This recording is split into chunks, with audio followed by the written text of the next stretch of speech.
So the other thing that he told us is that this is the only provincial school that has a print shop. Oh. It's a gift from the artist whose work is over there.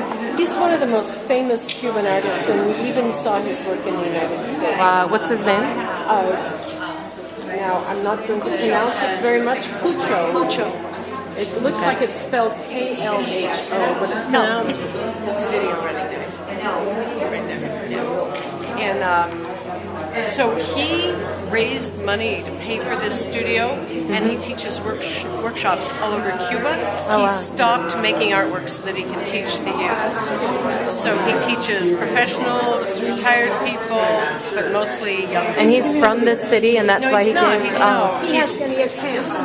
No, but I don't know why he chose this area, but he named it after his mother. Okay. Friend. He's a director of the school. Is a friend. Yeah, director of the school is a friend. Okay. He set this up. That's right. And these are his or the students? Those are students' work. Okay. Wow. And is he going to get prints too, or no? He went to get his own work. Oh, his own. Okay. It'd be fun to see the prints of these. It would be. I am. I got a battery. Here, let me hold this up. This is really a better way to see it. You're the perfect person to talk about this. This is great. We've got a couple of resident professional printmakers here from Boston who can explain this. So this is printed on masonite, which is a really nasty medium to try to carve into and hold a good shape. And what he's done is used glue to hold different areas. That's called collograph.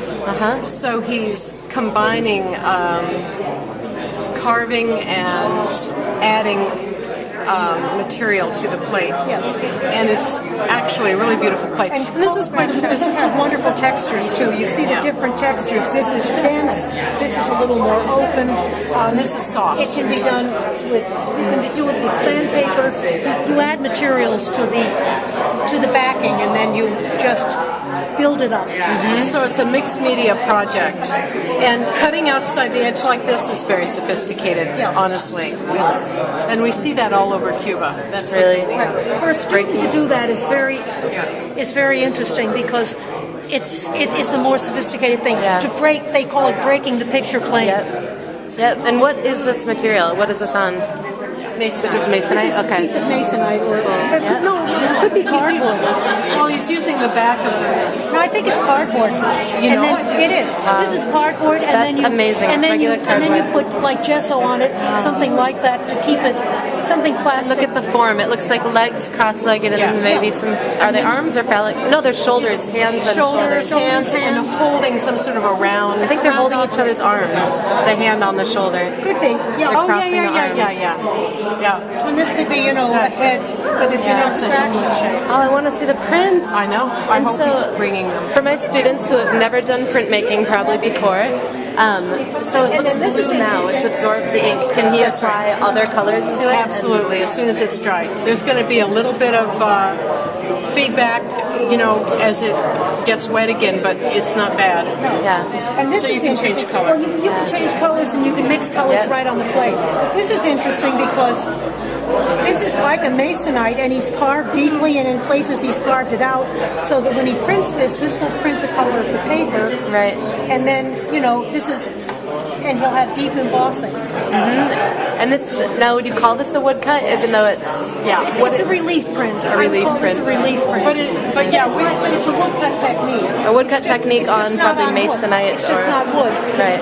Wood is hard to come by. And the relief, I'm saying kind of general, broad things here. So relief is any time you're cutting away from something. That's right. And then you ink up the surface. And if you have rollers that are softer, you can go into this deeper part. Yep. That's beautiful. This is great. And these students are probably not printing out a massive, there's no transfer, no computer printouts. More than likely, this is all by hand. And this they do a little bit of transfer printing in Cuba. Actually, I just get the impression they don't use computers much in the school. Maybe in this school not. This looks like this is scratched into the plastic. Yeah, but I think it's turn it over. So maybe they would turn it over. I'm feeling the etching on this side. Here it is. See, they print from this side.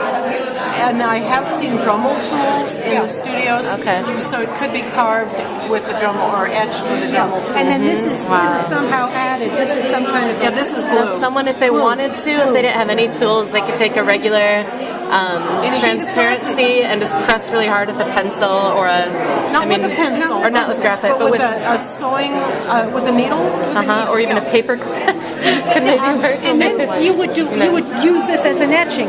You would ink the whole thing, and then you would wipe it, and the ink would stay in the rough areas, and then it would wipe away from the smooth. So this is just like you would do an etching. Just kind of a plastic. So this is an intaglio print. And do you want to explain it? I don't think my students have ever had printmaking before. So do you want to explain intaglio means that the area below the surface is what is inked, and then the surface is wiped dry.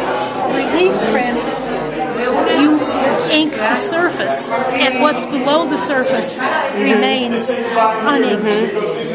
Perfect. Thank you for the printmaking 101. Oh.